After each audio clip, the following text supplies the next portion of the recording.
자, K2가 노르웨이 가갖고 열심히 혹한기 테스트를 하고 와갖고 수출이 무산됐습니다. 네.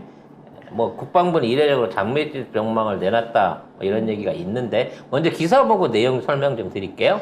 노르웨이로의 수출 가능성이 긍정적으로 거론되던 국산 K2 흑표 전차 수출이 무산됐습니다. 그런데 국방부는 이 수출 실패건을 두고 굳이 입장문을 냈는데요. 노르웨이 정부로부터 한국 전차가 모든 요구사항을 만족하는 우수한 전차임을 확인받을 수 있었다, 이렇게 자평하면서 한국 전차의 수출 전망은 더욱 밝아졌다고 판단된다고 해석했습니다. 수출이 무산됐는데 뭐 더 잘 장밋빛 밝아졌다. 전망. 근데 참. 요거는 사실 이제 기사 안에 한 3가지 정도 여러분들이 모르시는 비사가 좀 숨어 있습니다. 저는 어떻게 알지 모르겠지만 어떻게 여러분이 알아요? 모르시는 거를 제가 좀 알려드리자면 사실 이번에 내부 평가를 하는데 우리가 독일 레오파드 전차하고 같이 이 동절기 시험 평가를 받았습니다. 애초에 참가했을 때 우리가 납품하기 위해서 참가된 게 아닙니다. 성능 비교를 하기 위해서 쉽게 말해서 레오파드 전차의 우수성을 확인하기 위해서 갖다 놓은 거예요. 근데 막상 실험을 해봤는데 우리께 더 나아버린 거지. 그래서 독일과 노르웨이 관계자가 깜짝 놀란 겁니다. 이미 정답은 답정너 레오파드에 있었어요.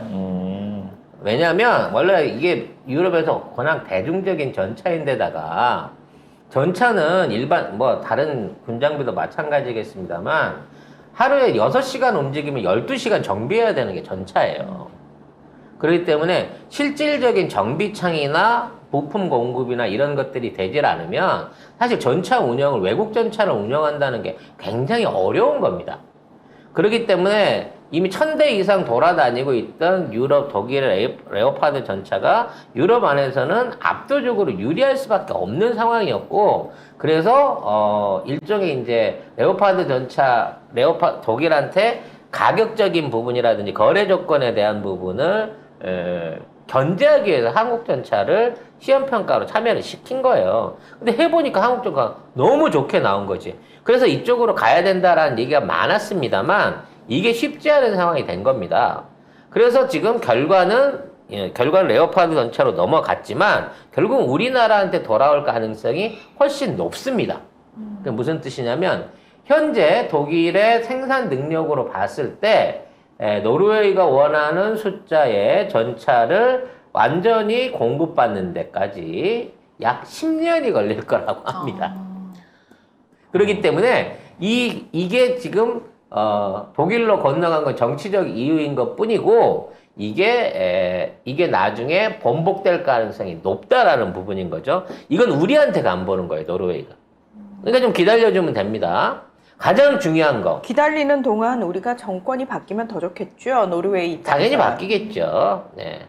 왜냐면 이제 노르웨이 입장에서 이제 고등어 주고 받으려고 할 텐데 우리가 자주포 몇 대 주고 받은 고등어는 1년 반을 먹었습니다만 전차를 이렇게 많이 수출해버리면 고등어로는 땜빵을 못 하거든요. 고등어를 쌓아놓을 데가 없어요. 그렇죠. 이 정도 고등어를 못 먹어요, 우리가. 미세먼지 때문에 나라가 망해요. 이 정도 그러니까. 고등어를 구우면. 그렇죠. 그리고 안동의 저장고가 다 노르웨이 고등어로 가득 차도 안 돼요. 네. 예. 근데 가장 중요한 건 우리가 폴란드에 본격적인 전차 수출이 시작됐다는 겁니다. 그리고 폴란드에 앞으로 합작 공장이 지어질 가능성이 매우 높습니다. 영국도 현재 우리하고의 합작 공장을 검토하고 있는 상황인 거고요. 영국이 하게 되면 자주포와 전차를 동시에 생산하게 될 가능성이 높습니다.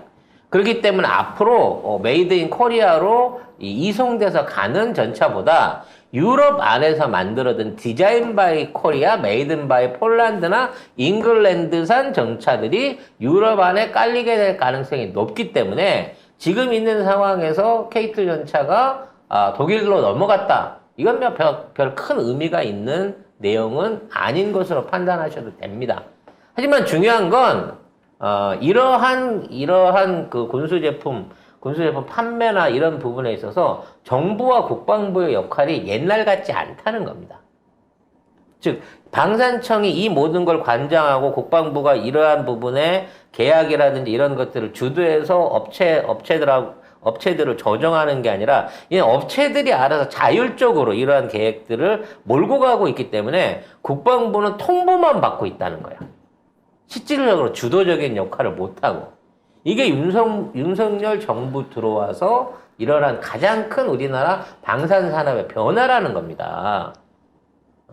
앞으로도 이런 추세는 계속될 거예요.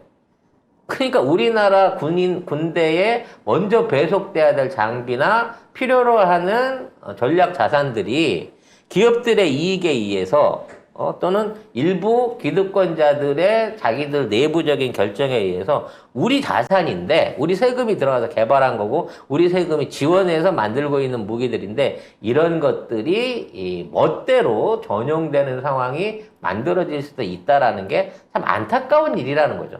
사실상 방산청이 그 힘을 잃었어요. 대한민국 전반에서는. 힘을 잃은 게 아니고 일부러 준 거지. 그렇지. 그 힘을 꺾어갖고 기업들 니들 마음대로 하세요 라고 얘기를 하고 있는 거죠.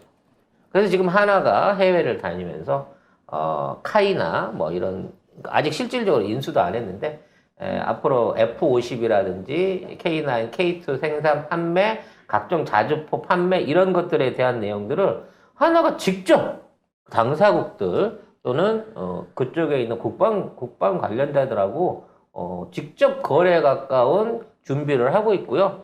국방부는 여기 들러리를 서고 있습니다.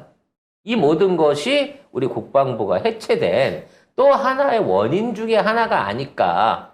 일부 방산 업무에 대한 방산청이 주도하고 있던 국군이 우리나라 군대들이 보유하고 있었던 권한 일부가 이번에 국방부 해체와 더불어 일부 민영화 내지는 다른 권력에 넘어간 게 아닌가라는 의심을 좀 해보게 된다는 거죠. 이거 감사해야 될 대목인 겁니다. 그리고 그 영업사원도 엉망이고 1호 영업사원이라는 사람도 엉망인데다가 그 영업사원이 핵개발 얘기를 했잖아요.